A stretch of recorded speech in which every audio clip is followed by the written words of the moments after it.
นอนโฮนมาถึงเท้าลูกหืนตื่นปกดันละกลุ่มพามือวันอ่ำจันเปิ้นเย้าเสียงเก้าย่างลึกปางตึกแต่คนคิดกนนอนหนกตกตื่นด้วยหงอกจุ้มข่าวผู้ใดหอกเกิดปกมาค่ะอ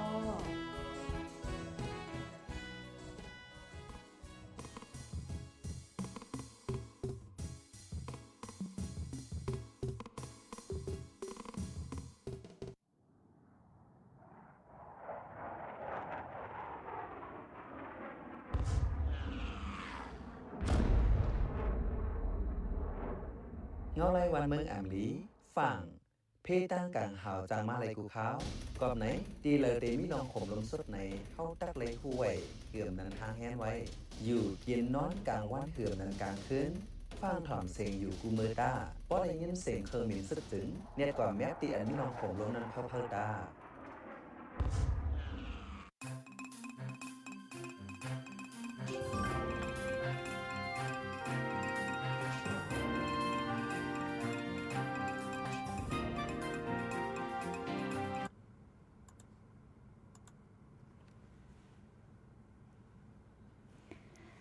เมื่อซุงค่ะอ้อต้องตั้งเมื่อซุงถึงพี่น้องเฮาคาตั้งซิงกูก็กูก้นขึ้นในวันเมื่อในค่ะอ้อเดือซะซองเปิงอยู่ลีกินหวานกัดเย็นอยู่กูก็กูก้นกูที่กูตั้งค่ะเนาะอำไรฮบทบกันก็หลายวันยาวค่ะ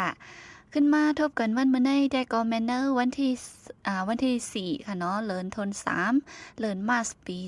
2526ในค่ะอ้อปีได้เฮาค่ะก็2-1ปากปลายเศร้านี่เลิน4รอง2คำดีเนอร์วันปุดในค่ะอ๋อพี่น้องเฮาค่ะก็ดอนดาเนอร์เลินทน3ในมื้อในก็เป็นรายการดีอ๋อดังสุดเฮาค่ะเลยมาทบกันค่ะเนาะ2-3วันปนมาก็อิงหรือหลายอันหลายฝ่ายซิก็อำไลเป็นมาทบกันดีเนอร์ไลฟ์ในค่ะอ๋อขึ้นมามื้อในได้ก็แมนเนอร์วันปุดแลก็ได้เป็นรายการหลากหลายปันดักหันถึงอุบโอจอมโหเปากอลีไลและฟิงไงไต้เว้งเก่งใหม่นะค่ะวันมื้อในก็ปามาคอมมุนตั้งหูตั้งหันอันดีมาปิ่นแปลงหลากหลายจอมพี่น้องเฮาค่ะหลายอันหลายมิวอยู่นะคะเนาะยอก็อำว่าเงาลายเนอปืนดีเมืองเฮาหลายสังนอกเมืองหลายสังเจมจังได๋ก็สุกสักยุ่งยากแผงมันค่ะเนาะย้อนนั่นแหละมื้อในสังพี่น้องเฮาค่ะเข้ามาถ่อมยินจอมไหนก็อุบโอหลากหลายมาจอมไล่ค่ะเนาะว่าในเมืองเฮาเป็นหือพ้องอำนั้นดังที่ต่างเมืองรู้เป็นจังหืออยู่พ้องนะคะเฮาค่ะก็มาอุบกลุ่มกันกว่าหลากหลายกันกว่านะคะเอาให้บ่เลยเป็นปื้นหูป้ายหันสีผู้ไว้ในนั้นค่ะเอาพี่น้องเฮาค่ะเย้าก็สังว่าเข้ามาถ่อมยินจึงย้อนตั้งโฮมมือจึงจะย้อนตั้งโฮมมือถึงจอยแชร์ปันป้าพ้องนะคะเนาะอำมาดีเป็นตั้ง Facebook และตั้ง TikTok เฮาค่ะจิ้มจุนไหนนะคะอ๋อค่ะเปิ้นนั้นที่ออนเอาพี่น้องเฮาค่ะกูก็กว่าฮบทบตรงตักจอมหบเฮาค่ะในตอนรายการวันมื้อในเสียก่อนนะคะอ๋อมักสุงค่ะแม่สุขะอ๋อค่ะมื้อนี้ก็เป็นแทงเรือน1จอมหนังเฮาค่ะตรงตักกันว่าวงฝนค่ะเนาะก็เป็นเรือนทน3ในค่ะอ๋อฮบทบดีนะตอนรายการวันพุธเฮาในค่ะเนาะค่ะแต่ครับในเข้ามาเดือน3เนาะตั้งแต่ไปเรือนก็มันก็ปึดซึกมาทั้งตีเนาะซึกใหญ่ก็เป็นในตั้งในโลกโครงการเท่าไหร่การเฮ็ดขากินก็หยาบขานใจเลยก้อยมกาบ่มีปางตึกเกิดขึ้นมาก็การเฮ็ดขากินก็สิหยาบเงินก็สิถูกลงเหมือนจังในเมืองเฮานั่นน่ะ50 ปีก็เฮ็ดให้วันเมืองขึ้นใหญ่ได้ยันแหละพี่น้องเฮาก็ได้หาผู้ข่าวกันอยู่เนาะแต่เมื่อหาผู้ข่าวกันก็เฮาทุกไรแม่แป้งรักษาป้าตูเฮาแหละมีสติวิริยะตัดสินนั่นน่ะเฮาถูกดีการกินการจ่ายการซื้อใช้การจ่ายการตื้อกันนุ่งจังได๋ก็เฮาค่าทุกรีหมอลึกหมอสายสางตำวางการชีวิตของเฮากว่าวันนาได้ก็ยุ่มยำนังใดค่ะอ๋อค่ะก็เหมือนว่าค่ะเนาะมือว่ามามื้อในได้ก็อันกันสุกซักจอมลองน้ำมันนั่นขนาดเนาะอันกันหิมกันซื้อจังได๋ค่ะอ๋อในเมืองใต้เฮาค่ะก็เลยว่าบางปีก็มีขายบางปีก็กามันขึ้นสูงเฮ็ดจังได๋ค่ะอ๋อก็ในเมืองเฮาแท้ก็มันก็เป็นว่าหลายกำก่อนค่ะเนาะก้อยกาปอกในได้ก็กาเมืองเฮาเมืองเหลวนั่นขนาดเนาะ อ๋อค่ะ เพราะว่าในมันเป็นตีในตะวันออกกลางเลยมันเป็นกำนำในว่าที่ไรมันเป็นตีส่งออกน้ำมันก่อนเนาะเขาตะวันออกกลางเนี่ยได้มีเขาได้มีหมดน้ำมันนั่นน่ะอันว่าโควิดในอิรักเนี่ยแล้วอิหร่านเนี่ยจะได้เอากำนำในกุนตะวันออกกลางมันสิออกนำในเขาว่าได้น้ำมันได้ถูกให้น้ำกินก่อนนั่น อ๋อค่ะ ที่ปอดเขาว่าเฮาทำที่เฮามันมีน้ำมันออกมีอยู่นะมีก็ห้ำเอนั่นน่ะห้ำเอกำไรตาเดให้พอส่งออกขายได้ทั้งดอกได้กำนำได้มันเปลี่ยนได้เหมือนซึ่งเมืองใต้เฮาเนี่ยก็มันมีน้ำมันเมียนจังได๋ตาเดมากันมากองเฮิงบ่เป็นน้ำมันอันเจ้าเหมือนที่เชื่อว่าไอ้ปินซินว่าอย่างเช่นอะไรมันไปถึงมันมีเครื่องกันของมันถึงได้จันนั่นแล้วก็จันอันเฮาขาดที่เฮ็ดไรปัญญาเฮาขาดที่เฮ็ดไรก็มันบ่ถึงว่าเครื่องไม่เครื่องมือแต่ที่ตื้อก็มันมีก็บ่ว่าเป็นเมืองกวนเมืองผานนั่นน่ะเมืองกวนเมืองผานได้ซะเมืองอันหูนกตาตันมีตาฮู้มีการพัฒนามีการยกมูลมีลองรวมพ้องเป็นกันมีลองขึ้นใหญ่นั้นยันเพิ่นนั่นแหละกูว่าได้เพราะว่าเกิดศึกเกิดขึ้นในตะวันออกกลางนี่ก็เป็นก็อะไรตื่นกันไม่ใจกันด้วยน้ำมันในเหมือนความกาเบิ่งเฮากันน่ะเนาะเมืองไทยว่าเมืองหิมความเมืองอันมีบ่อน้ำมันได้กำดำก็เพิ่นก็ไม่ใจกันทั้งมันทั้งฝ่ายหันมันต้มสั่งเหมือนอย่างอเมริกันก็เขามาตึกเขามายื่นเลยก็เขามาปรึกษาเขาก็ไม่ใจอยู่ก้อยกาก่อนเขาเทศเลยเมืองเจ้าเนี่ยกูเมืองเนี่ยเขาก็เก็บของไม่น้ำมันของเขาหมดอ่ะ อ๋อค่ะ ที่ซึ่งมันตาหกเรือนน่ะเพราะอันลงบองซึ่งใหญ่ๆในตาปีเนี่ยที่ได้เขามีการหางแหนมันคงว่ามีที่เก็บมันก็เขาได้เอากันเลยเนี่ยเขาก็มี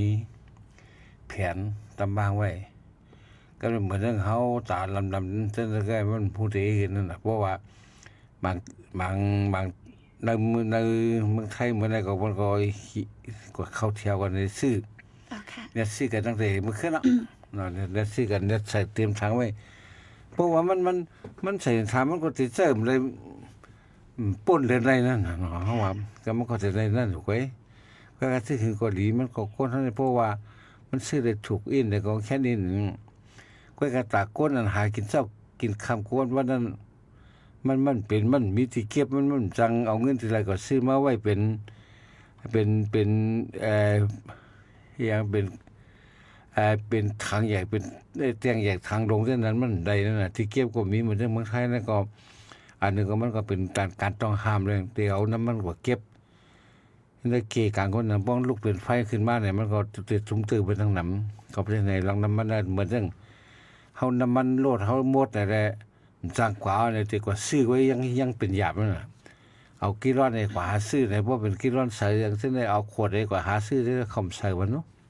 เหมือนเมืองเฮาใส่ขวดได้ขายจำวางขายจำนาขึ้นนั่นน่ะใส่ขวดเป๊ปซี่ใส่ขวดโซดาอย่างเช่นได้วางขายน่ะ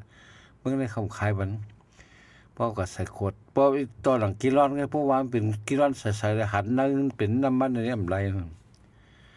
เห็นเพิ่นน่ะเมื่อได้ก็ตื่นกันใกล้กับปากตึกนี่มันก็เป็นเจ้าแห้งใหญ่ตัวแห้งใหญ่มีนิวเคลียร์นั่นกันนะเพิ่นก็กูกันว่าศึกโลกปองที่3มันจังเกิดขึ้นแน่ในต้องเหมือนจังเพิ่นมา4ปี5ปีนั่นรัสเซียรังยูเครนก็ยึดยาวมา4-5ปีนั่น อ๋อค่ะ อันนี้ก็พอยึดยาวกว่านี่ก็มันก็การหากินเลี้ยงต้องประเทศก็ตีลำบากหยัดไปคนเมืองอันเพราะมันก็เพราะเมืองเขาเนี่ยเป็นเมืองใหญ่เมืองลงไอ้เมืองอันออกน้ำมันเนี่ยเจ้าแห้งลงเลยแต่พวกเขาเป็นอย่างมามันตุ้มเตื้อปันปนมันอันใจเขาก็ว่าควายโตกันก็เจนหน้าควายอย่างนั้น โอ อ๋อค่ะอันนี้ก็เหมือนว่าตุ้มย้อนถึงหลายเมืองก้าลองน้ำมันเบนกุ้ยค่ะเนาะเหมือนจึงตาวันออกกลางเนี่ยก็จะเป็นดีสายการเมน หลายๆเมืองมาแหลกหลายก็มาอันนั้นก็ตุ้มเตอป้าเหมือนกันค่ะเนาะเหมือนจึงตั้งเมืองไทยก็ไรหันในข่าว อันต่างตีต่างเมืองเคยมือเฮือนขึ้นกล่อมจางซึ่งไหนก็มีนั่นขนาดเนาะบ่เป็นดีเมืองโฮมตัวมาทางค่ะก็เหมือนกันค่ะเนาะไรหันแจ่นแถวเขาไปซื้อน้ำมันให้ไหนอยู่ค่ะเดี๋ยวก็ซึกมาแต่ก็ปืนเผาออกมาค่ะเนาะว่าแต่เอาวันที่7เดือนในกว่านะคะตีเจอตื้อปักเปิงอันดีว่าบ่เป็นรถก๊าซส่วนตัวตีมีสุนฮอ1วันปยก็กึด1วันแคนวันนั่นค่ะเนาะแคนวันอย่าจ่องฮอไลให้ไหนค่ะสังว่าเพิ่มเฮ็ดจ้อมเนี่ยก็ติงหญ้าติงยอบไหนเขาได้ก่อนลาดมาจึงหนังไหนยอก็ตีแต่ใจกว่าเป็นทางการวันที่7ไหนค่ะว่าพี่น้องเฮาค่ะอันนี้ก็มาก็อะไรฟังป้าทำข่าวทำงาวอินค่ะเนาะค่ะมันเรื่องในมันเรื่องเมืองไทยก็มันมีนะหรอจังได๋เมืองไทยก็อันนึงแต่ปตทว่าเป็นจังได๋เขาเพิ่นเอาเก็บของมาเพิ่นมีไว้เมืองไทยที่มีบ่อน้ำมันของกล้วยมีบ่อกันของกล้วยเขาใช้เอาขายออกตั้งดอกแล้วซื้อตั้งดอกมาใส่อันเขาออกตั้งดอกยากก็เหมือนจังทั้งอันก็ก้อมกันน้ำมันด้วยก๊าซนั้นก็จะคืนกาอย่างก๊าซนั้นก็เหมือนจังเมืองมาได้ออกก๊าซเองก็ได้เขาซ้ำเขาออกก๊าซได้เขาก็หมอปองนั่นเอาขายรุ่มไปได้นั่นก็เพิ่นเขาจะไม่แห้งเพิ่นเอามาก๊าซในเพิ่นก็ซื้อกว่าก็เอากว่าเมเฮ็ดเรื่องทั้งหลายอย่างนั้นน่ะเนาะมาได้ขายก๊าซเนี่ยก็ขายเป็นก้อนขายอันดิบๆนั่นน่ะก็ไม่สาธิตอะไรคำเดียวมันก็ยากแล้วเพราะฉะนั้นอันเมืองกูเมืองอันมันใจความกับเมืองไทยก้อยกับเมืองเหลอกินเสือเปื้อนนี่ก็มันอยู่ที่ว่าการปกป้องพ้องงำนั้นเปึงการพ้องงำของวันใดเมืองนั้นจังกำเหมือนเรื่องลาวได้ลาวก็ซื้อของเมืองไทยไว้นั่นก้อยกับไทยก็แต่เดี๋ยวนี้ออกหมายห้ามขายออกตั้งนอกห้ามส่งขายออกต่างเมืองว่ะเหมือนเรื่องกูบอกถ้าเขามีเมืองทมานเมืองลาวเมืองกัมพูชาอันไทยเอาน้ำมันได้ขึ้นขายมันเขาเด้อย่านมันจังได๋ก็ได้กัมพูชาได้แต่เดี๋ยวเขาก็ตั้งแต่มีปางตึกกันมาเขาขึ้นไปหมดละก็ได้อันเมืองลาวได้เขาก็ตั้งแต่ตึกที่ของใครก็เพื่อว่าเขามีสัญญามีนั่นกันเขากินแกงกันไว้แล้วก็อันนึงแล้วก็การซอยกันแล้วก็อันนึงแล้วก็อันขายต่อเมืองมาที่นั่นก็มันก็มีก็เป็นคอมเมดี้นั่นน่ะเป็นคอมเมดี้แล้วก็มันมีช่างอ่านก็เป็นอันลักซื้อราขายกันค่ะลักอันเขาคอมเมดี้ต่อคอมเมดี้อันเมืองต่อเมืองได้มันเหมือนจังเมืองลาวกัมพูชาฉะนั้นมันก็เป็นเมืองต่อเมืองอันฉะนั้นเป็นปอเรื่องปอก้าต่อปอก้าได้ซื้อขายกันทั้งดอกกำไรมันก็เพราะว่ามันออกคอห้ามเฮ็ดมาว่าห้ามเอาออกขายนี่ก็อันนั้นคือจังว่าเมืองมันเขาก็จะห่างเฮ็ดไว้นั่นน่ะเพราะคอมเพชนั่นนี่ป้องครึ่งข้างขาดเพราะว่าไทยนี่ก็เหมือนว่าห้ามส่งออกในอำว่าภายก็เย้านั่นอำว่าภายก็เย้าพอเลี้ยงมันใจตั้งลงวงซึ่งก็มันก็พอเลี้ยงกดแล้วก็เย้าอันก้านมันจะได้เต็มแล้วเอาขายออกปันเมืองจังไหนพอขายออกก็ผิดกฎหมายของเขาจังมันก็เหมือนเรื่องต่อเมืองไทยมาเลเซียไม่ใช่ถูกกับไทยเขาจังได๋ย้อนเพราะฉะนั้นแหละเมืองไทยยังบางปอกล้าเมืองวางเมืองไทยนี่ก็เบื่อมันมีเป็นพอกๆว่าเป็นช่วงๆอันเขาเมืองไทยในการน้ำมันตึกมายอมลงมือป่นมาบอก 3-4 เดือนนั่นเองกันแล้วก็ตึกขึ้นล่ะกันในการป้องกันน้ำมันขึ้นในน้ำมันในใจกุฏิน่ะอำว่าไฟฟ้าว่าต่อส่งกุฏิก็ใช้น้ำมันหมดใช้รถกาใช้ต่อส่งโคของต่อสุนกุลกาตั้งขายเอาคนลองแล้วเขาไฟฟ้าว่าอย่างจังได๋ก็เพราะฉะนั้นพวกน้ำมันกาก็เข้าของมีน้ำมันตั้งกินตั้งแย้มก็กาขึ้นกันในการลดก็จะกาขึ้นเฮากว่าวันกูปก็เฮากว่า15 บาทแล้วก็จะเป็น25จะเป็น25จังได๋ขึ้นมาบางปอก็อันปอก้านาเลือดเขาว่า มันได้ขึ้นนำโดยเบิ้นนั่นน่ะ อ๋อค่ะ ลูกที่10ขึ้นเป็น20ลูกที่20ขึ้นเป็น40เต้าโตนั่นน่ะเนาะเฮาว่าปากเปอร์เซ็นต์น่ะจังนั้นก็นั่นแหละอันนั้นก็มันก็เป็นลองอันเฮาถูกไหลผู้จอมเงารายการบ้านการเมืองการศึกการเสือนเกิดขึ้นจังนั้นมันก็ที่สุดเฮาวางไก่เฮานี่ก็มันมาตุ้มตื้อต่อเฮาย้อนเปิดการใช้สายย้อนเปิดการน้ำมันสูงขึ้นได้เฮามีรถเฮามีลาเฮาขี่ใช้น้ำมันนี่ก็มันป้องกลางสูงขึ้นก็คนขายผักก็มาขึ้นกลางที่เฮานั่นก็เพราะว่าเขาก็เลยต่อตังกาตังมันก็จะสูงขึ้นเลยมันก็เฮาผมว่าเฮามีรถเฮาใช้น้ำมันหยังก็เฮามันก็สิมาขึ้นต่อถึงเฮานั่นจังได๋มันเป็นกว่าอะไรหมด อ๋อค่ะ อันนี้ก็เป็นเงาลายเข้าคิ้วในค่ะเนาะพี่น้องเฮาค่ะเกิดการจึงหือเกาหลีแค่ไม่ใจแห้งหน่อยก่อนค่ะเนาะมันก็เป็นเงาลายที่เฮากุมอำไหลค่ะเนาะ ก็หลุดไหลเหมือนว่ากว่าเมื่อไกลแป้งกินแป้งจ่ายนั่นขนาดเนาะค่ะ อันใดได้เป็นเส้นตั้งหลีหรือเซเปิลค่ะเนาะพี่น้องเฮาค่ะย้อนเปือว่าบางตึกเนี่ยก็ฮู้เตยินยาวกว่าถึงเหลือเหมือนหนังวางค่ะเนาะเตจิ้วหันน่านเฮาค่ะก็ลามไหลนั่นขนาดเนาะค่ะโอเคอยู่ดีละสิถอมยินอยู่ในค่ะเนาะเหมือนจึงเฮาค่ะว่าเงาลายลองซื้อขายน้ำมันจึงได้รู้ในเมืองเฮาเวียงเหลือเหมือนถือพองเจมจึงได้ค่ะว่าปอดออกปอดหองปอดจ้านไหนค่ะนะก็แหลกลายร้านมาไหลในค่ะเนาะพี่น้องเฮาค่ะบางอันก็หันแม่นเนื้อข่าวอยู่ก็บางอันก็ไม่ได้ก่อมขึ้นมานั่นขนาดเนาะเพราะว่าแหลกลายกันเนี่ยก็ซื้ออยู่ต่างตีต่างแลนก็ตีเลยฮู้จ้อมว่าโอ้มึงเหลือมึงวิ่งเลยเป็นหือพ่องว่าเจมเจนในค่ะเนาะย้อนเปือบางซื่อก็มันมีปีมีน้องอยู่ที่ไกลเจมเจนในค่ะเนาะค่ะ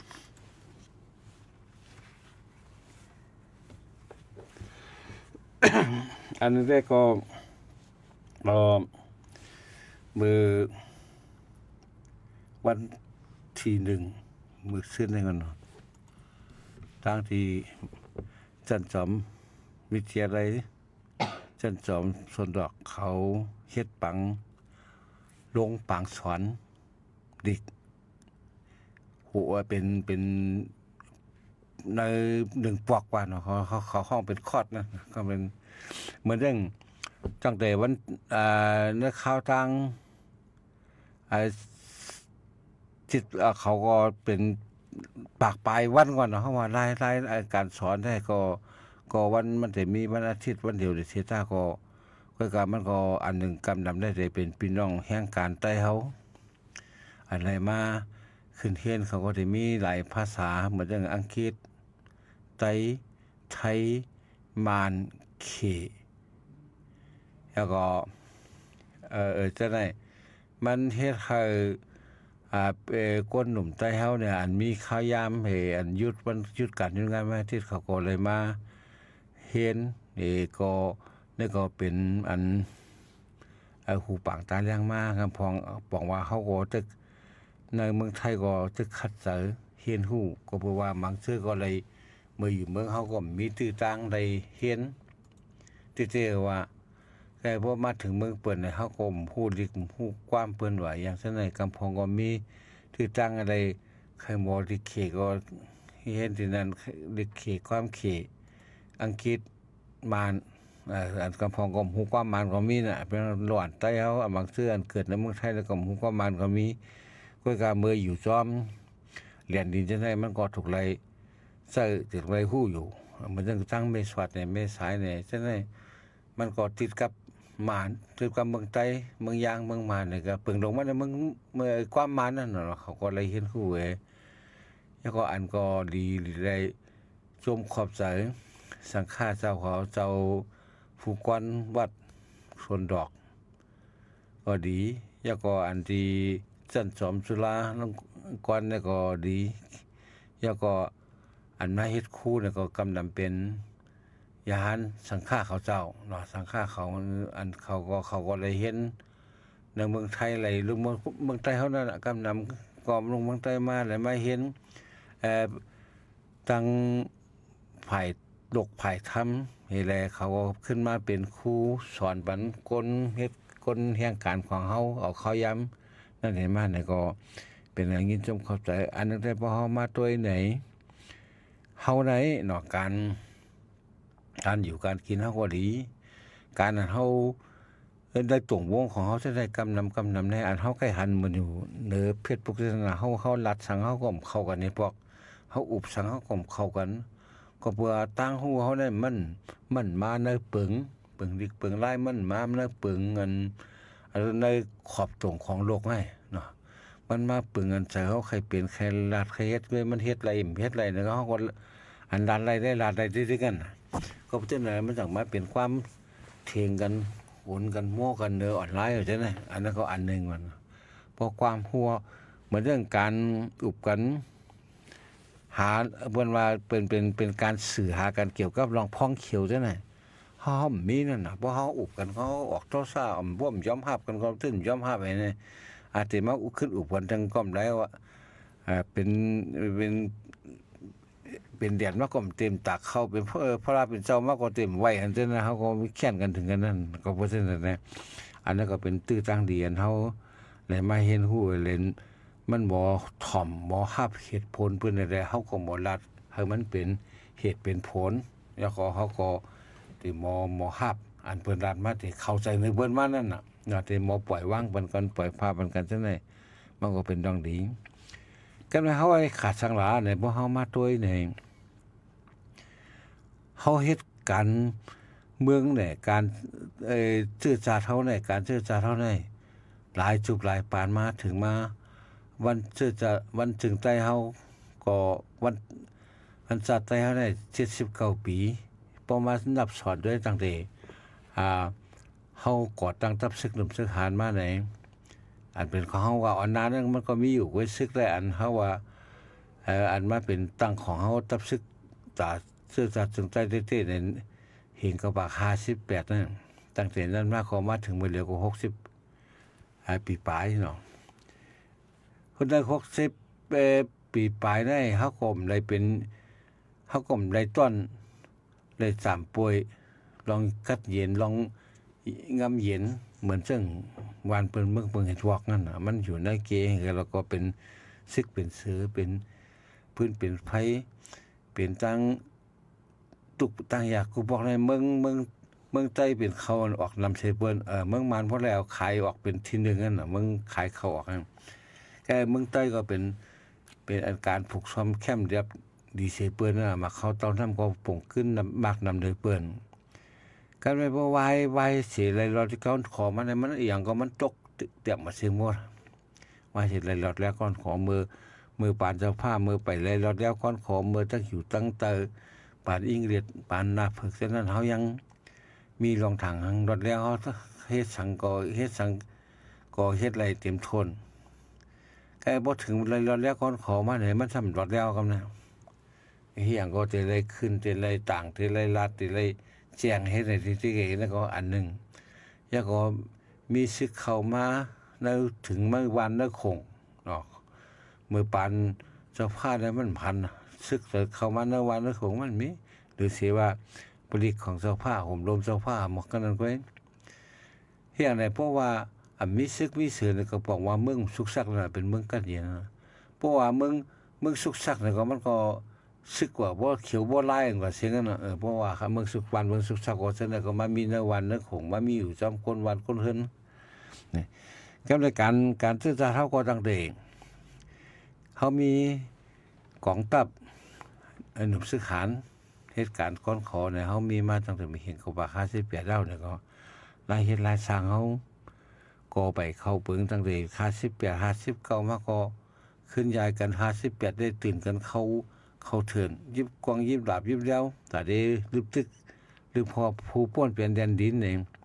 เฮาก็มีจะฮักเสื้อจัดกันก็บ่ได้ถามหาลองฮักจัดไหนลองฮักเสื้อฮักเคลื่อนไหนเผากมก้านเผยมันเผยก็มีกูก็ค่ะแล้วก็ได้เพราะว่าเฮาอยู่มาตั้งแต่58เด้ก็ได้อันกว่าอยู่นะคอมนี่อันเหตุการณ์คอมนี่ได้เหมือนเจ้าก้อนซึ่งเขาได้วันตั้งเขาอยู่ในทับคอมมิวนิสต์นั่นน่ะเขาก็ขึ้นเขาหันถึงว่าเมื่อพ้องกับคอมมิวนิสต์เทิงเนี่ยเขาหันถึงว่าตัดได้ปลดปล่อยเอาวันเมืองก้อนขออะไรได้ลายคอมมิวนิสต์เพ่งเป้งกันลายเพ่งเป้งเนี่ยใช่มั้ยค่อยลายเพ่งเป้งเนี่ย เพ่งเป้งกันส่วนเปิ้นดำก็เปิ้นก็นำเสียเฮาส่วนเฮาเอเด้เฮาก็ติพุดตื่นสิเปิ้นนั่นน่ะบ่มาตัวกันพอเฮามาตัวกันมาตั้งแต่นั่นก็เห็นกับปาก69มาเจ้าก้อนเชิงก็ออกมาแล้วมาก่อตั้งตับซึกลูกพื้นเขาพูดพร้อมผมลูกพื้นจึงใจนี่ขึ้นมาเนาะ SCY นั่นก็มีเอาลักนำนอกจากเลยเสลักนำการเอาเมืองก้อนขอยาวเนี่ยเขาก็มีการนำตั้งด้วยศีลธรรมก็กะอ่อนนานั่นเนี่ยจะเมื่อเห็นเก้าปาก40เช่นนั้นแต่จะเอาก้อนขอนั่นเลยเขาก็เจอลักนำอาจารย์ลักนำตาเดเมืองก้อนขอในเชซ่าก็การนำตั้งเขาในเจอลองสัจจะธรรมเขาเจอสัจจะธรรมเขาย้อนไปเขาเจอสัจจะธรรมนั่นมันซ้ำเจอสัจจะธรรมนั่นมันซ้ำเจอการสัจจะมันสัจจะมันว่าเขาได้เปิดเวียนเปิดเปิดเรียนเฮาจ่าสิเปิดเปิดโกงเฮาจ่าสิเฮาซ้ำเอาสัจจะเปียกซ้ำมีดีความหมายปางโลกเนี่ยก็ดึงมาปางโลกเนี่ยเขากล้วยหลายยอมภาพมันซ้ำยอมภาพมันยอมภาพจะคำไว้กาขันมันก็เขาไว้น้ำหนักมันนั่นเขาเฮ็ดให้เขายอมภาพไปแล้วเพราะว่าการนำตั้งเขาโดยอันสัจจะนำตั้งเขาเนี่ยเอาสัจจะนำตั้งมาเนี่ยมันก็ถึงที่สุดท้ายมันก็เนี่ยวินมาเพียวเป็ดเมื่อหิงก็ปัก62นั่นแหละก็มันก็ขอกินแกนแล้วกลมปองรู้แล้วแบบสิถูกสิกแบบใดก็บอกว่าสัจจะธรรมอันเฮามีนั่นอันเฮาเอามันนำอันเฮาเอาปูเสือตั้งนำเป็นเส้นตั้งเฮานั่นมันก็บอกว่าการเบิ่นนั่นก็เล่มที่เตเล่มดีมีสัจจะธรรมเนี่ยใจมันก็ถูกดีมีกวนเฮาเนี่ยถูกเลยมีสัจจะถูกเลยมีสัจจะกันกูก่อนนั่นกวนเฮามีสัจจะเนี่ยเขาก็เต็มขึ้นอย่างไรก้อยกะอันในเขาสัจจะเนี่ยมันก็ใจซ้ำผูกเขียนในมันไรก้อยกะพวกเขามาด้วยในป่านเมื่อกูบอกว่าเปิดมีสัจจะที่ตัวหนังว่าตียามยี่หนูตีมาโจรเขาไม่อย่างไรปัจจุบันหลับปัจจุบันเขามาโจรเจอแต่มาโจรในรัฐซื่อนั่นพวกนี้มาโจรเขามาบังกันด้วยเนี่ยพอเป้ก็ออกมาได้เพื่อนเขามาถึงขนาดนั้นนั่นสัจจะธรรมนั่นน่ะตายกันก็มันจะว่าเอาไล่เป้กันวอกกันโกงกันแดนกันนั่นคำบ่นเพิ่นนั่นแต่ไตเขาก็ยังตึกมือเห็นกับ40เพียรนะเขาก็เอาลึกหมายดีความหมายปางตรงว่าเป็นแกนหลักมันก็เขาใจถือสัจธรรมก็ไปถึงว่าป่านสะควันจึงมือเห็นกับปัก69นั่นก็มันเจ้าซ้ำก็เพราะว่าอันนึงก็ลูกข่มฤทธิ์มาเหยก็พองนั่นก็กลุ่มนิดซ้ำแห้งไอ้สารคัดกลุ่มนิดนั่นน่ะเมืองไทยก็สารคัดกลุ่มนิดก็ไม่เมื่อเจ้าคนจึงมาตั้งที่ปังเหมือสูง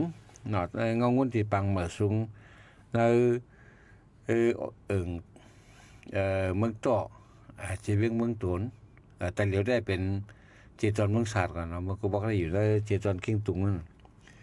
ก็มันเจ้าก็อิงรวยเอาพระราชาเอาศีลธรรมเนี่ยนำตั้งนอกหรือเสียลักน้ำของเขาอันมีเอานั่นซ้ำเอาการน้ำตังในเอาศีลธรรมในน้ำตังอันนึงก็กำในหลายว่าเพิ่นบอกว่าเจ้าคนจึงได้เป็นคนพระราชาเพราะเอาการน้ำเอาศีลธรรมน้ำตังในศีลธรรมก็ปุณตาโตเฮาปุณมีเฮามีกติสัจจะต่อคนเมืองเฮาฮักปกป้องคนเมืองเฮาเลยศีลธรรมอำเป้กินอำค่าแหมอำเต็กเต็งอำเป้กินคนวันคนเมืองว่าช่วยแถมดูแลคนเมืองว่าฉะนั้นมันเป็นการนำลอยศีลธรรมนั่นเพื่ออันนั้นก็เพื่อมัดบ่มัดตัวนี้ก็บ่มัดใจต่อผู้เขียนว่าซ้ำมีศีลมีธรรมมั้งมันสนใจ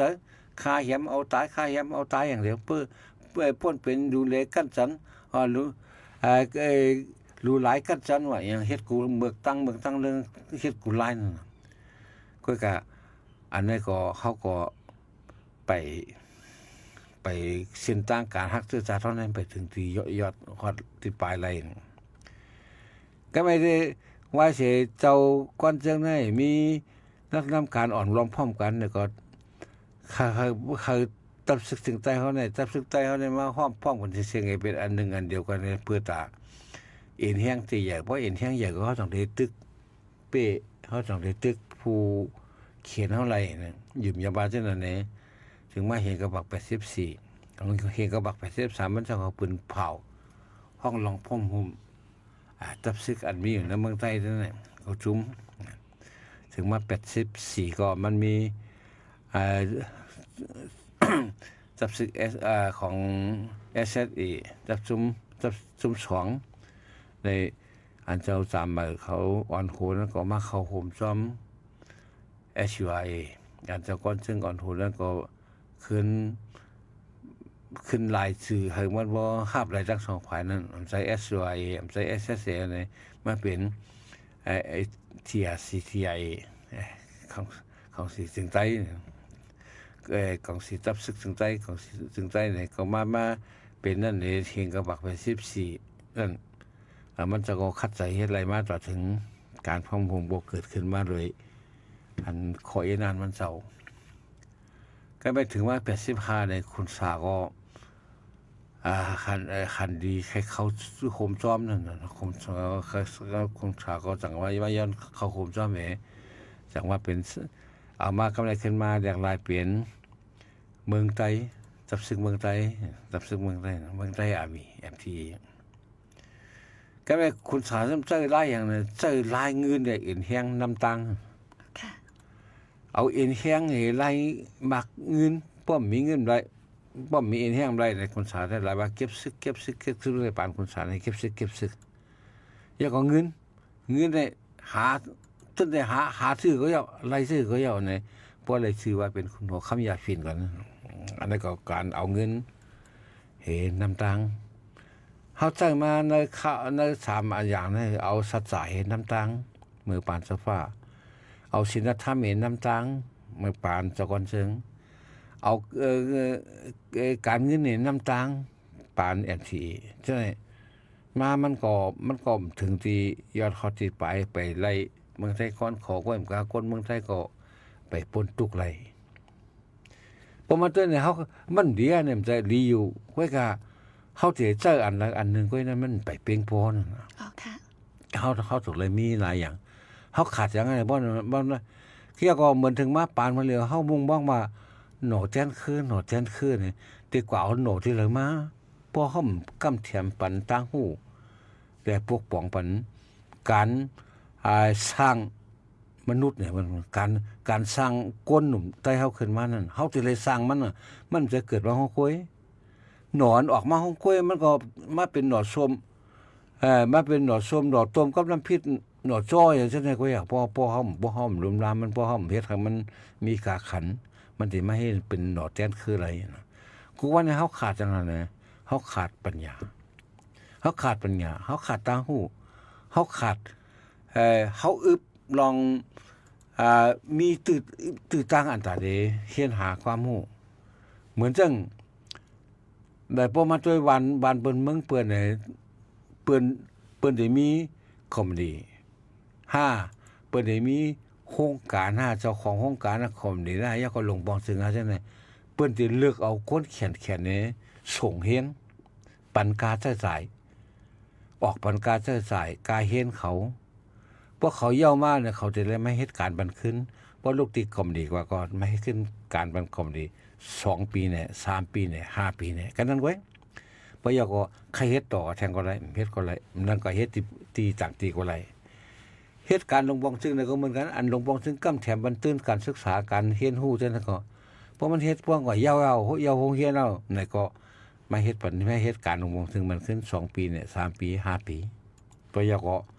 ใครออกก็ได้ว่าห้องงานว่าห้องการก็เลยเพราะว่ามันในซุ้มใต้เฮาบ่มาด้วยมือตั้งแต่3ซุ้มนั้นมาเท่านั้นมันก็ใหญ่นั่น SUIA แต่ก่อนซึ่งอันว่านั้นเฮาเอาห่มกำแถมบันลูกอ่อนเฮาหันเลยกว่าเฮ็ดเมืองนอกเมืองนาอะไรกว่าเฮ็ดนี่ได้ขึ้นมาพวกบอกมันขึ้น ทั้งอันนั้นมันก็จังมีจังเปลี่ยนจังใกล้เปลี่ยนให้ มีก้นหลงนี่ล่ะอันเขามีเงินได้ส่งลูกปันลูกเขาลานเขาเห็นไว้อันก้นบานก้นเบิ่งไหนมันแข็งมันออกมันดีนี่ก็เฮากลมกว่ากำแถมมันเฮากลมกว่าปานนี้เพราะงั้นเฮากลมกว่าพวกปองมันนี่มันก็ดีกว่าแทงเอามันก็ตึกกันนึงไว้ออกมันดีกว่าบ่มีอันเสียนปอดมันก็มันกลมกว่าอะไร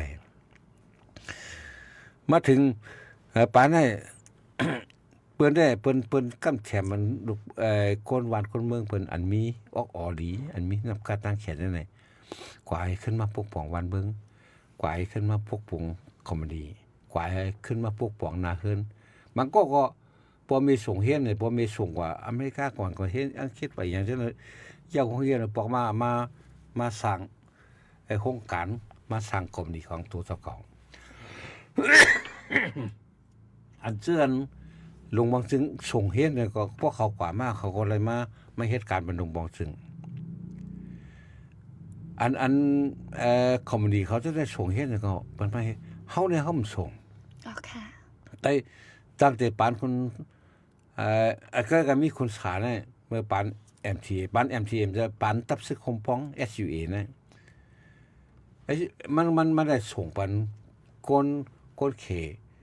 คนไต้กว่าเขาว่าคนนึกซึกว่าก็เห็นไต้หวันเขาได้มันคือขายสายเขนั่นน่ะเป็นสายไต้หวันน่ะเขาก็เห็นไต้หวันก็อันขึ้นมาเฮ็ดกำนำได้มาเฮ็ดปันมืออันมืออย่างตับซึกพร้อมของตับซึกคมป้องของเจ้าคนสาวเนี่ยมันก็มีคนอันกว่าอันในตับซึกมันก็มีทั้งคนไต้หวันในคนนั้นกว่าเห็นฮู้ในไต้หวันกว่าเห็นได้เขมาจนในกำนำยันเบิ่นได้คนสายยังมันยังมีออกเล็ดไว้เฮ็ดได้ส่งคนมันกว่าเห็นกว่ามาถึงกว่าเห็นมาเสร็จจ้าก็กำนำได้มันเป็นคนอันอยู่จอมว่าได้ได้กำได้อันมันใช้ชีวิตจอมการลุกพื้น MTA เฮาเมืองไต้มีนะตับซึ่งเมืองไต้ในกว่าซ้ำหึงนั่นเฮาก็ได้หันว่าผลงานผลพรน้ำตอนอันมันส่งคนเมืองกว่าคนอย่างเช่นในกว่าเห็นไต้หวันเช่นนั้นมาขึ้นรายเหตุการณ์ก้อยก็วันนาดนั่นได้เฮาก็เลยหันมาเหตุการณ์ปันมันอยู่ก้อยกำนำนี่สิเป็นฝ่ายการค้าการขายก็มีอยู่กำพองอันภายอันยิบซึกเช่นนั้นก็มีอยู่กำพองก็อันยิบซึกอันกว่าเห็นการซึกที่เมืองไต้หวันมาอันกว่าเห็นดิแลมาใช้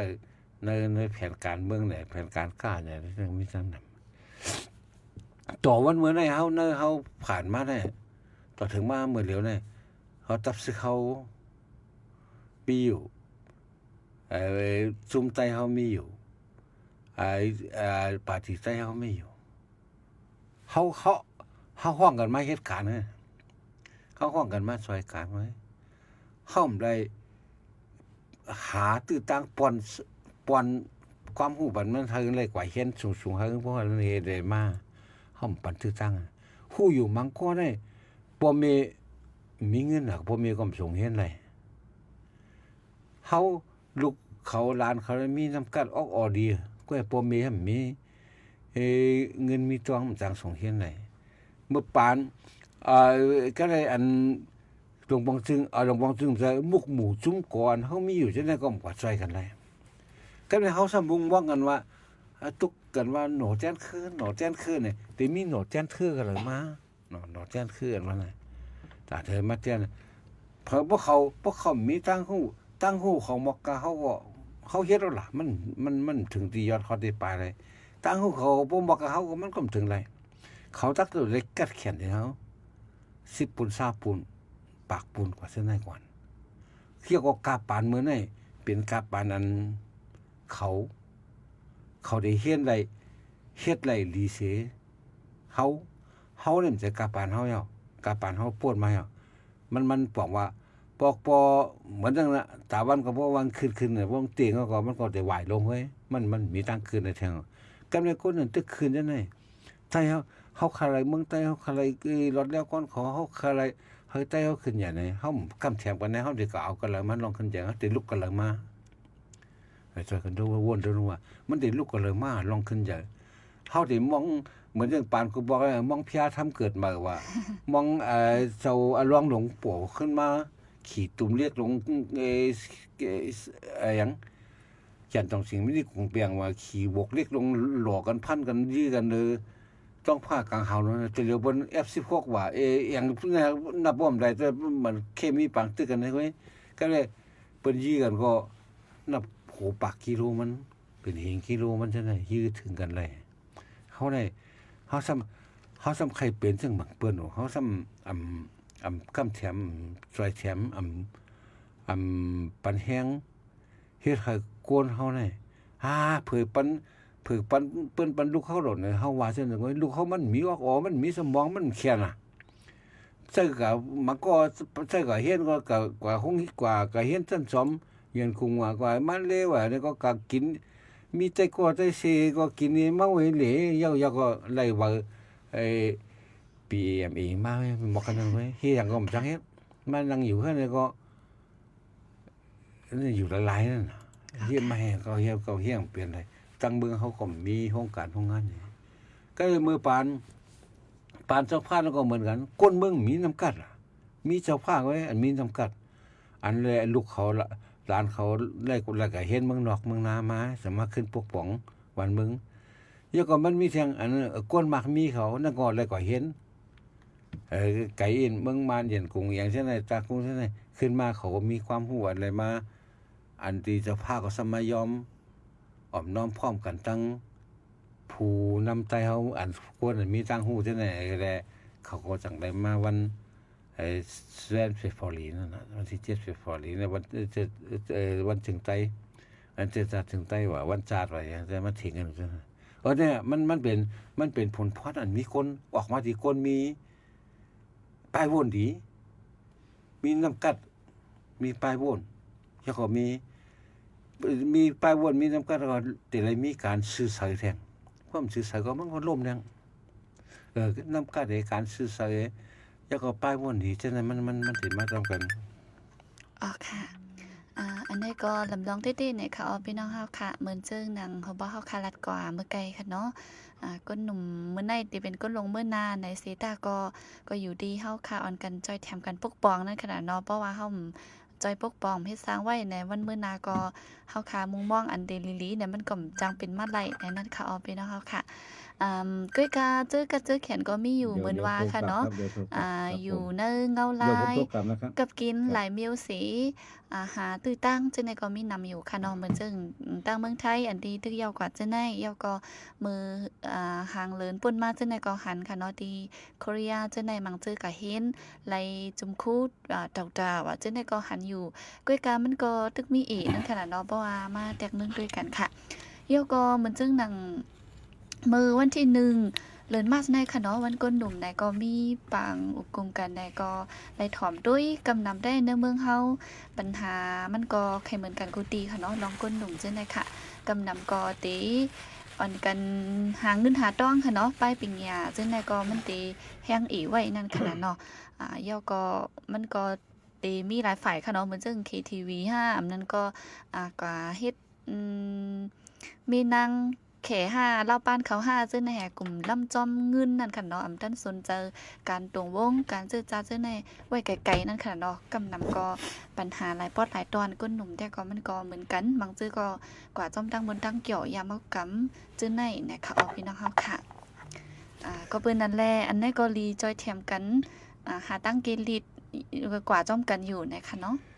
มันอันแรกก็มาอันแรกคัดเจอคงกล้วยมันการฉะนั้นมันสิได้นึงก็สิได้มีตั้งหูสิได้มีตั้งหูเนี่ยมันจะมากกล้วยมันนั่นเนาะสิได้เห็นหูสิได้ใช้ตื่นอันเงินเนาะสิได้มีเงินจากในการใช้จ่ายว่ากะก็คำว่าต่อถึงบ่ไหลมากำนั้นพอมีนำกัดขึ้นมาเยาการเฮ็ดมาเนี่ยหนักขึ้นหรือไม่เฮ็ดล่ะผมมาเฮ็ดนะเฮือนผมเมียนไปกินอยู่เนาะสิผมมีกำแถมมันมาผมมีออกปันก็ไม่ตัดแต่มาเฮ็ดการศึกษาได้เพราะซ้ำเดียวคนมาเขาซ้ำเขาให้เขามาเฮ็ดแทงเลยมันก็ขับสองหาบว่า คือก็เป็นอันเปลี่ยนไรอันเฮ็ดไรอันมีอยู่จังได๋เนาะเลยว่าเลยเอากินข้าวตัวเก่าไอ้แลเฮ็ดจากคนตาซื่อสัตย์เฮาเฮ็ดไรก็ดีเฮ็ดไรนำบ่เฮาค่อยก็อันนี้มันถึงมีคุณค่าทางการทางสื่อสารเฮาเต้ๆนั่นว่ากันให้มันโป้ฮะมันไปโป้นั่นป้อมาแตกข้างเปิ้นนี่มันแค่บักเม็ดงาอ่อนพุกใส่ซบสร้างไว้เนาะมันก็กันตาลำตาเลียงสังก็คือก็ในเขาต้องเขามีคนอันดอดแท้คืออันว่าเฮามุมมองนะค่ะคนกูก็ฮอมีต่างหูมีน้ำกัดมีการสื่อสารแหละเข้ามาเนื้อตกวงการสื่อจัดครึ่งหนึ่งการสะสมตัวครึ่งหนึ่งว่าสะสมตัวมาการนั่งขึ้นใจของเจ้าเขาก็ไปให้มันขัดแล้วก็การที่จัดคือเขาเนี่ยเขาจอยกันพวกป๋องน่ะเขาคบกอบสั่งในเมื่อเรือเขามีลงปองซึ่งเพราะเขามีลงปองซึ่งเขาก็สั่งพวกป๋องอะไรเต็มหูปากปันเงินเรือในสร้างกันไรนั่นอ๋อค่ะก็ได้เพราะว่าอันปันเงินเดือนสร้างได้เนี่ยเพราะว่ามันมีเงินจำสิกินจังล่ะเนาะก็เลยนาขึ้นรู้มันก็บ่จังอันมีหมู่มีจุ่มใครว่าได้เหมือนจังเหมือนจะปานเจ้าก้อนเชิงมีจับซึกล่ะเฮียงได้ลูกอ่อนจับซึกได้เมียของกู2ข้อ3ข้อ5ข้อ10ข้อได้จับซึกส่งแล้วตัดที่ไม่ให้การขึ้นเพราะฉะนั้นจับซึกก็ได้ขึ้นอยู่นั่นก็ยังบาจับซึกกันหรอกปาร์ตี้ก็ยากันเมื่อก็ยากันซุ่มก็ยาวะอันจะได้เหมือนเรื่องมังซุ่มได้มันก็ส่งอะไรอยู่มันเตรียมทนนั่นน่ะปีส่งได้2ข้อ3ข้อน่ะเมืองบ่ได้เป็นเหงมันมัน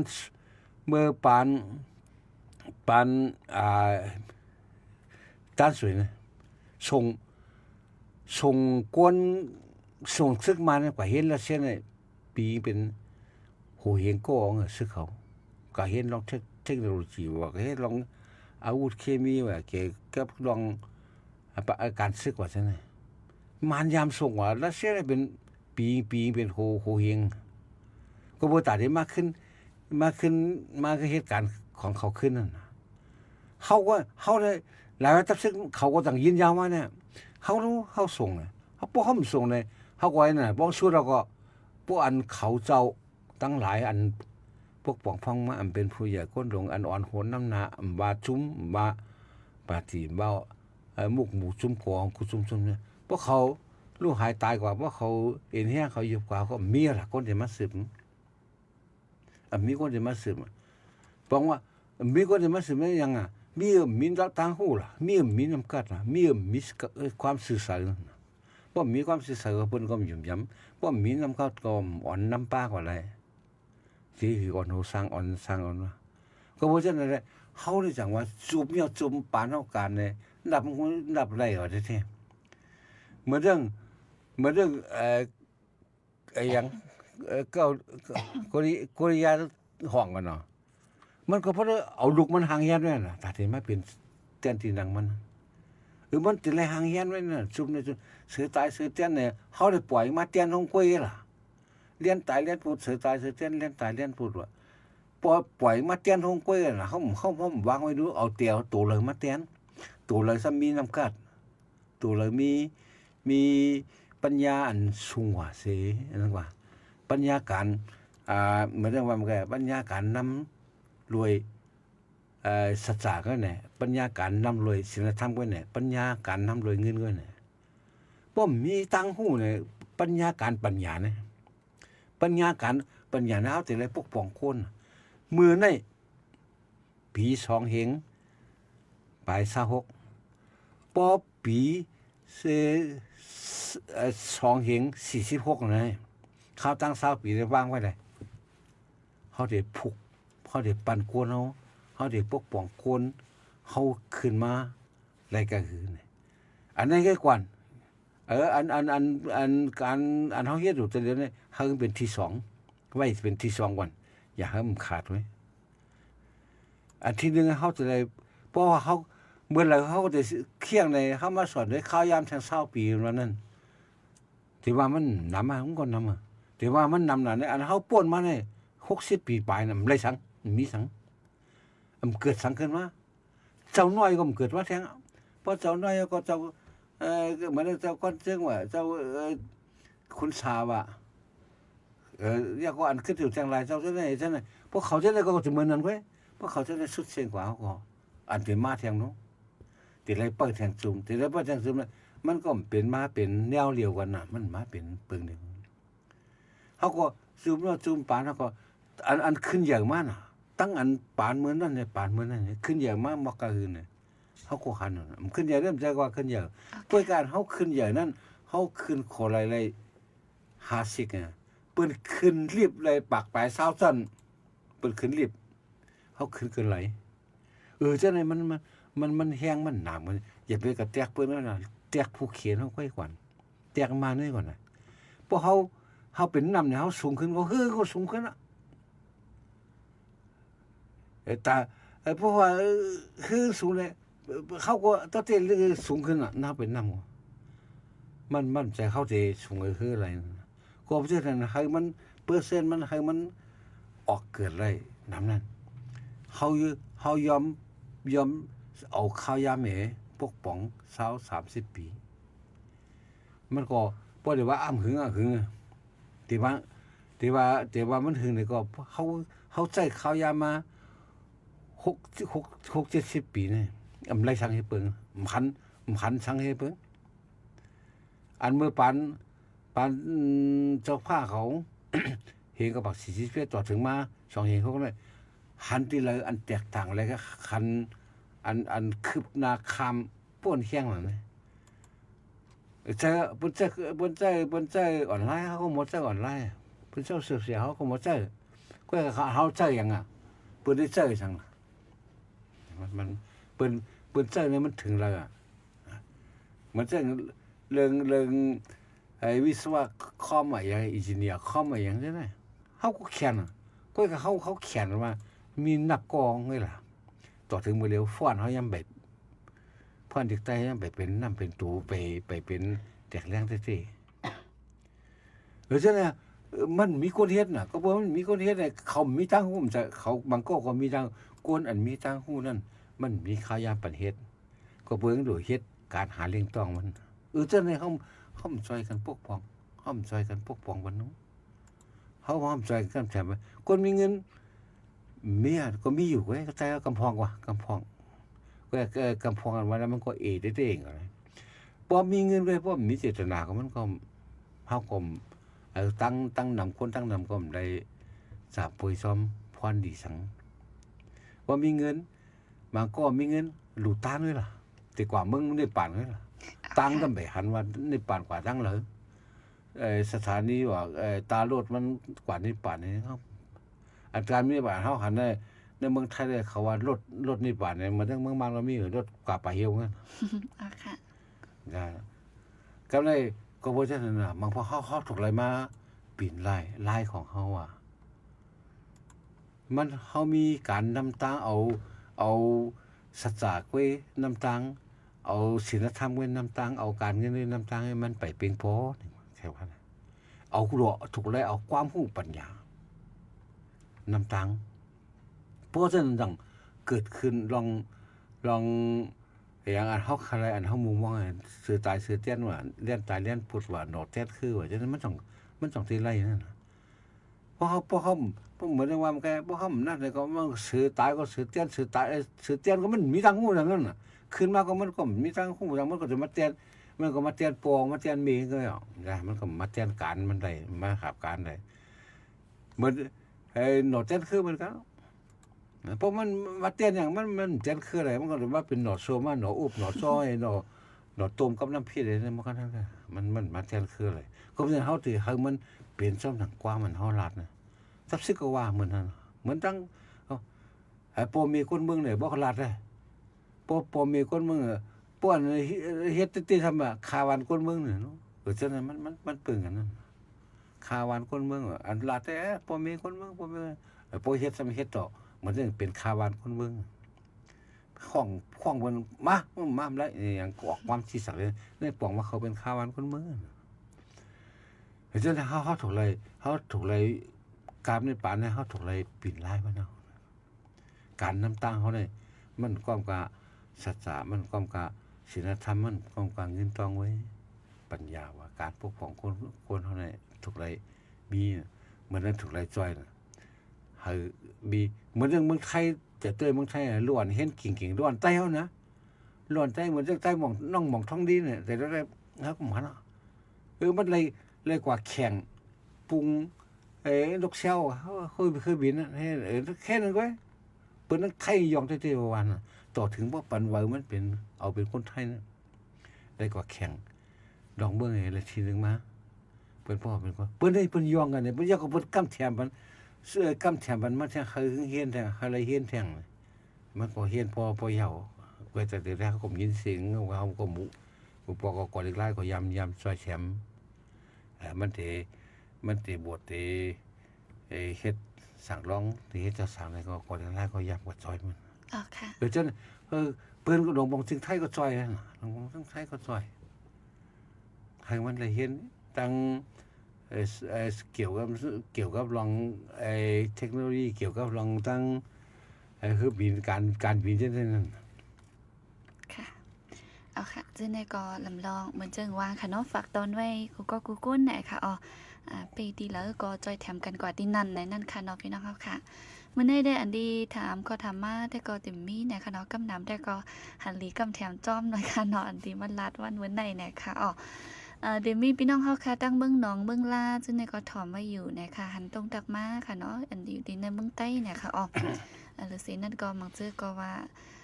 หลูเลยผูกไว้ซื้อพันอันดีเจ็ดจางหลูเลยตีตั้งปากตั้งปันตี้เนี่ยค่ะว่า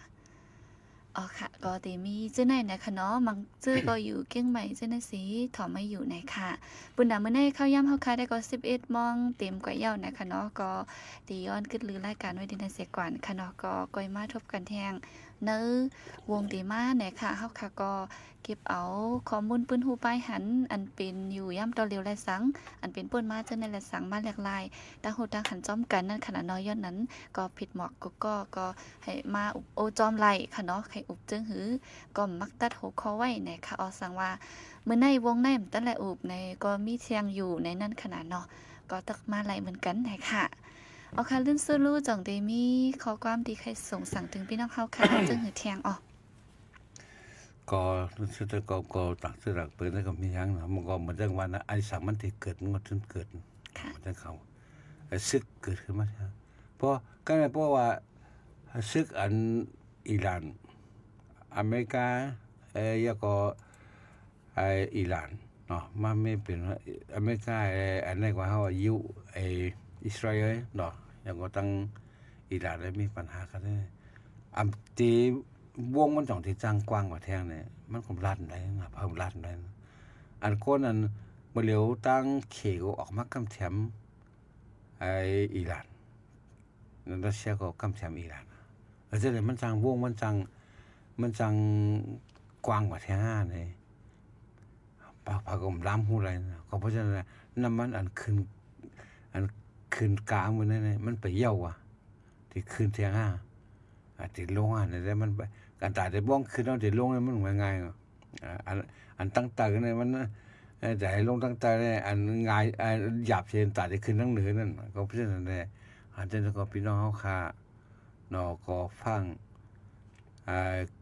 การใช้สายนอการพิมพ์กินพิมพ์สายและผือตั้งนามาวันหนึ่งพอมันกินเสร็จเลยมาบ้องแห้งหาวแห้งเสร็จเลยมาเนี่ยมันก็เดสร้างหยาบผืนได้กูก็ยุ่มยำว่าอาจจะได้ก็มันมีวิธีได้ยานั่นวันนั้นมีปลายวนของเผือกของมันหมอวนสอนของเผือกมันอยู่เนี่ยเขาข้าก็ยุ่มยำได้และก็ย้อนขอดยัดกันที่ไหนนั่นเนาะมันวงน้ำมาสั่งบางยากันแทงค่ะก็บุญนาเมื่อไหร่ก็มีหนังไหนนะคะยินจมขอบใจถึงพี่น้องเฮาค่ะกูกุ้นกูดีกูดังว่าเนื้อเมืองนอกเมืองหลายดีหลายตั้งจื้อเข้ามาถ่อมยินปันเอ็นปันแห้งต่อบ่สุดและสังค่ะเนาะจื้อจะไลค์แชร์แล้วก็คอมเมนต์ปันนักหันถึงตรงตัก มาเจ็มเจนนะคะอองยินหลีกูก็ค่ะก็จงใกล้ขึ้นมาอุบโอกันแทงวงเดมาในคณะมีจึงหนังคือก็อุบโอมาไหลนะคะปุ่นหนาเมื่อไหร่ก็ย้อนขึ้นลือไว้ที่ในสี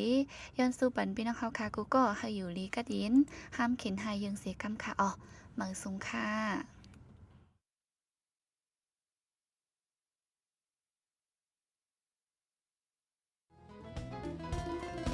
ผู้โดยหอกคานปากพาวฝากดังรู้เสียงโหใจก้นมือ SHAN Radio